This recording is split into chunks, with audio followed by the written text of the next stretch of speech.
बिस्मिल्लाहिर्रहमानिर्रहीम। बेटा आज हम स्टार्ट करेंगे चैप्टर 1 ऑफ बुक मंजर सईद।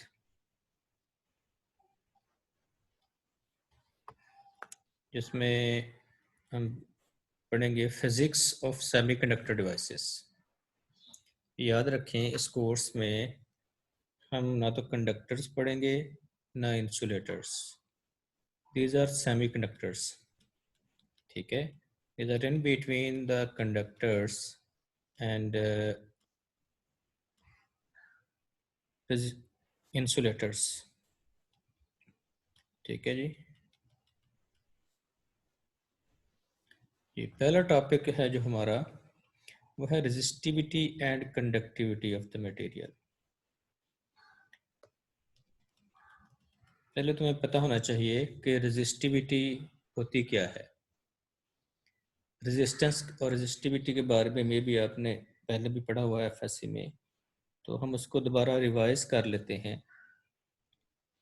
रेजिस्टेंस होती है कि किसी भी मटेरियल की जो रेजिस्टेंस होती है वो कितना हिंडर कर सकता है। The hindrance is called the resistivity, sorry resistance, ठीक है। आपने इसकी डेफिनेशन भी पढ़ी होगी, R is equal to V is equal to I R and R is equal to V over I, ठीक है। करंट के फ्लो में अगर मटेरियल्स की बात करें जो हम कोर्स पढ़ रहे हैं, तो करंट के फ्लो में जो आपको हिंड्रेंस आती है उसको कहते हैं रेजिस्टेंस। रेजिस्टिविटी और रेजिस्टेंस में क्या फ़र्क है। कोई भी मटेरियल है, जैसे कॉपर हम ले लेते हैं, ठीक है।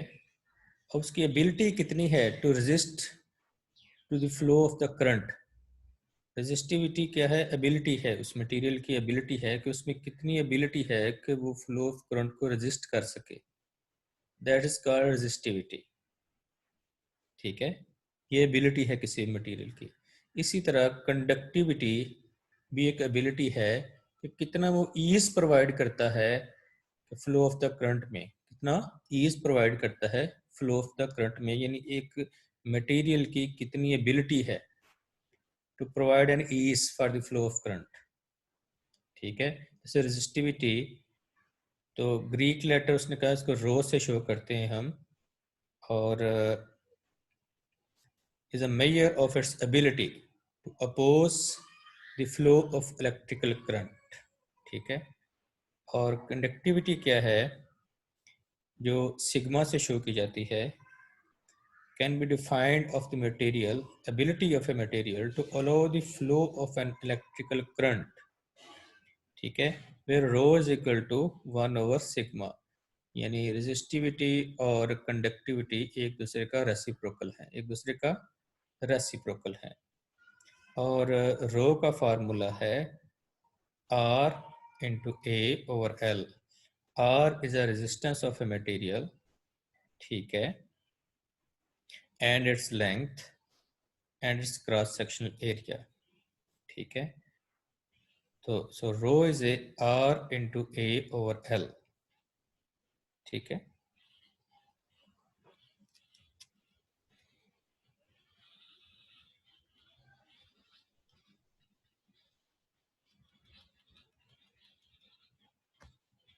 ये टेबल आप देख लें अच्छी तरह, इसको बल्कि आप याद कर लें, क्योंकि ये टिपिकल रेजिस्टेंस है मुख्तलिफ मटेरियल्स की जिनके दरमियान आप कंपैरिजन करेंगे। और जब कंपैरिजन करेंगे फिर ही आपको पता चलेगा what's the difference between semiconductors and the other materials, conductors and insulators. जैसे इंसुलेटर में कंडक्टर्स में सबसे बेहतर हैं कॉपर एंड सिल्वर, और उनकी जो है रेजिस्टिविटी वो शो करवाई गई है ओहम सेंटीमीटर। ओहम सेंटीमीटर इसका यूनिट है, पिछले जो आपने फार्मूला देखा है उसमें इसका यूनिट ओहम सेंटीमीटर ही बनते हैं। एट 27 डिग्री सेंटीग्रेड तो कॉपर की 1.5 इंटू 10 रेस्ट पर -6 और सिल्वर की है 1.4 इंटू 10 रेस्ट पावर -6। और इसी टेम्परेचर पे सेमीकंडक्टर मटेरियल्स में कार्बन है, इसकी रेजिस्टिविटी 4 इंटू 10 रेस्ट पर -3। सिलिकॉन है 2 × 10⁵ जर्मेनियम की है 50। ठीक है जी।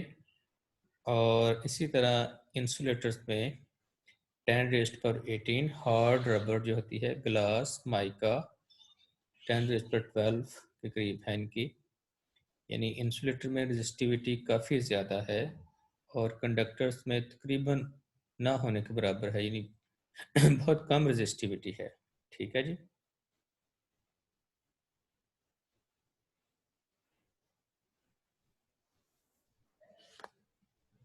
नीचे जो टेबल है, this shows the typical conductivities of materials. Conductors की जो टिपिकल कंडक्टिविटी है, रेंज है, वो कितनी है? 10⁻30 23 इलेक्ट्रॉन्स पर सेंटीमीटर क्यूब, पर सेंटीमीटर क्यूब। यानी पर सेंटीमीटर क्यूब में कितने इलेक्ट्रॉन आपको मिलेंगे, उसी से आप इसकी कंडक्टिविटी जज करेंगे ना। और सेमीकंडक्टर्स में, उसमें these have the density of about 10⁻8 to 10⁻14 electrons per cubic centimeter, and insulators have only 10 electrons per cubic centimeter. The density of electrons expressed in per cubic centimeter is the same as the concentration of electrons per centimeter cube of the volume of the material. ठीक है जी। अब हम discuss करते हैं germanium और silicon को। Germanium और silicon को कहता है कि for example silicon semiconductor at room temperature 27 degree centigrade has about 1.5 × 10⁻10 electrons पर क्यूबिक सेंटीमीटर। ये आपने याद रखने हैं कि रूम टेम्परेचर में इसमें फ्री इलेक्ट्रॉन्स कितने होते हैं? 1.5 × 10⁻10 फ्री इलेक्ट्रॉन्स होते हैं। नेक्स्ट टेबल में बताएगा भी वो, ये आपने याद रखना है। This concentration of free electrons doubles for every 6 degree rise in temperature. कि अगर 6 डिग्री टेम्परेचर बढ़ जाता है 27 से, तो इसमें फ्री इलेक्ट्रॉन्स की जो तादाद है वो डबल हो जाएगी। ठीक है जी। उसने कहा 99 डिग्री सेंटीग्रेड पे कितने फ्री इलेक्ट्रॉन्स होंगे। हाउ टू कैलकुलेट दिस, ये हम नीचे देखते हैं। ये जर्नल फार्मूला है इसके लिए, सिलिकॉन के लिए। NiHT is equal to NiRT into 2⁻⁻⁶ delta T by 6। Ni क्या है? फर्स्ट ऑफ ऑल Ni देखें, कंसंट्रेशन है। Ni जहाँ पे भी होगा, N होगा इलेक्ट्रॉन, I होगा इंट्रिंसिक, I होगा intrinsic. Intrinsic mean pure, intrinsic भी pure. concentration of carriers at high temperature, I mean intrinsic। ठीक है जी। और N mean इलेक्ट्रॉन होंगे, इसमें होल्स नहीं होंगे। ठीक है, NiHT, HT mean at some higher temperature, is equal to Ni concentration of intrinsic material या electron at room temperature into 2 delta T। delta T mean the difference in temperature. The difference in temperature, you have to calculate the difference in temperature in kelvins, normally in kelvins। ठीक है। तो अब ये इस फार्मूले से आप किसी भी टेम्परेचर के ऊपर उसकी कंसंट्रेशन निकाल सकते हैं कि रूम टेम्परेचर के ऊपर आपके पास मौजूद हो और किसी भी टेम्परेचर के ऊपर आप उसकी कंसंट्रेशन निकाल सकते हैं। ठीक है जी। Pure germanium semiconductor at room temperature has approximately 2.36 10⁻13 free electrons। कितने? 13। यानी इसमें फ्री इलेक्ट्रॉन उससे ज़्यादा है। ठीक है, ये अपने ज़हन में रखना है। इसमें फ्री जो इलेक्ट्रॉन्स हैं एट रूम टेम्परेचर सिलिकॉन से ज़्यादा हैं पर cubic centimetre of its volume.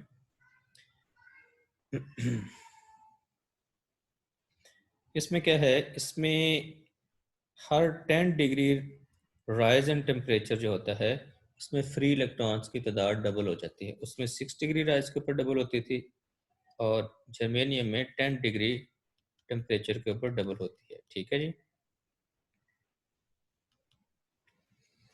अब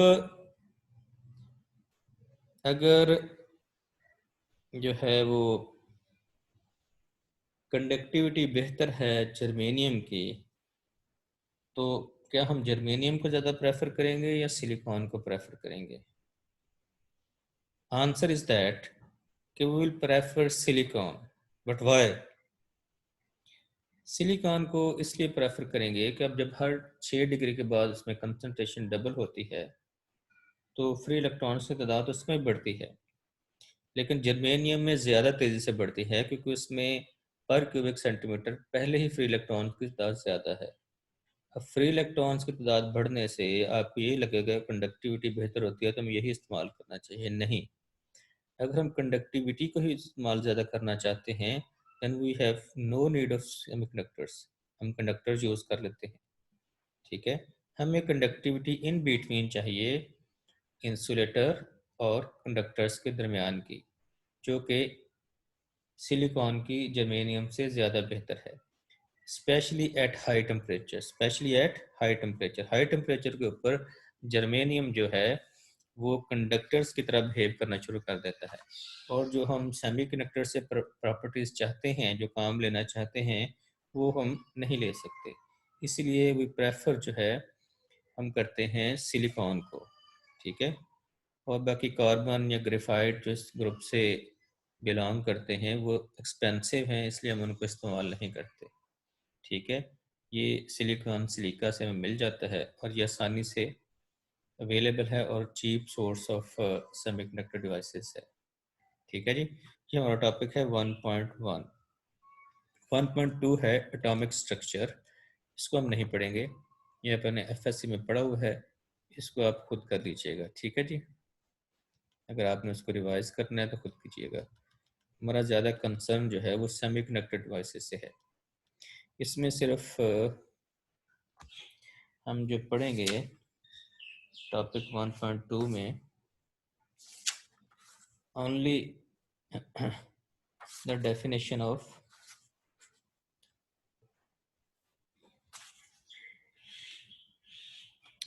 इलेक्ट्रॉन वोल्ट, ये आपने याद रखना है कि आपको पता होना चाहिए energy is equal to power into time, P into T, and P is equal to V I, and I is equal to Q over T, I is equal to Q over T। अब T और T से cancel हो जाएगा and Q we, और आपको कहा जाए कि ये प्रूव करें कि 1 electron volt is equal to 1.602 into 10⁻19, तो आप इसी मेथड से प्रूव करेंगे। ठीक है, then energy is equal to QV. If V is equal to an applied potential difference of 1 volt and Q is a charge on electron 1.602 into 10 raised to minus 19 coulombs, then E is equal to QV.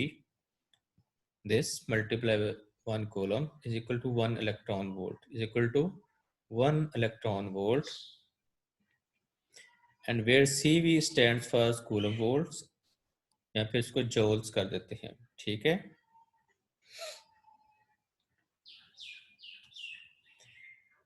तो next इसमें हम सिर्फ पढ़ेंगे